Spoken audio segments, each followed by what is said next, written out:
Predám herný počítač.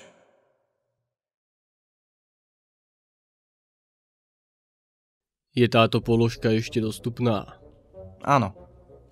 Tovar je v dobrom zdravotnom stave. Aká je cena? Je to uvedené v inzeráte. Počítač je v dobrom zdravotnom stave. Včera som bol s ním u doktora. OK, beriem.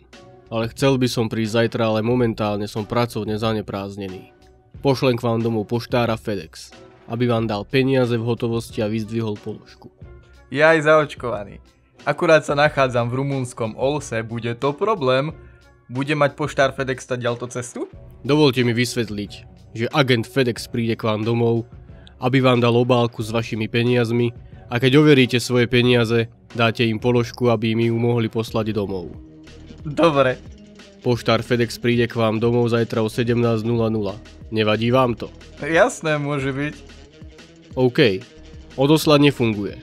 Čakám na vaše meno, krstné meno, adresu, mesto, poštové smerovacie číslo, celkovú sumu položky, e-mailovú adresu.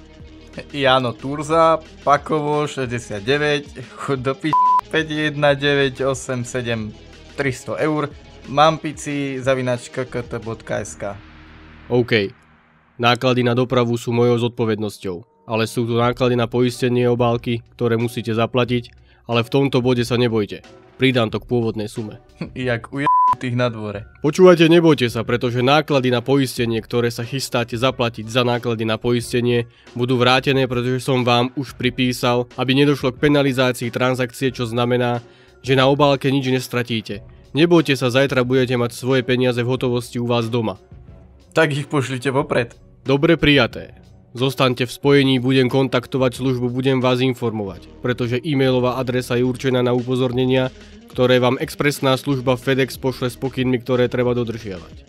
Poprosím si teda váš IBAN. OK, zostaň online. Kontaktujem servis. Čo ste sa pokazili? OK. Skontrolujte svoju poštovú schránku a nevyžiadanú poštu, alebo nevyžiadanú poštu na vašej e-mailovej adrese, pretože služba FedEx mi dala vedieť, že vám pošle upozornenie s pokynmi, ktoré treba dodržiavať.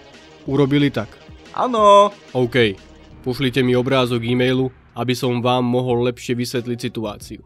Ďakujem. Neviem, ako mám poslať obrázok. Je to len snímka obrazovky e-mailu, ktorý ste dostali, aby vám lepšie vysvetlil riešenie. OK? Ale ako ju urobím? Postup je veľmi jednoduchý. Prejdite na tento odkaz a získajte dobíjacie kupóny PCS Mastercard, to jest jeden kupón v hodnote 100 eur a potom im pošlite dobíjacie kódy na služba mandát FedEx e-mailom za účelom okamžitého pripísania sumy 430 eur od zajtra. OK. Fuck you!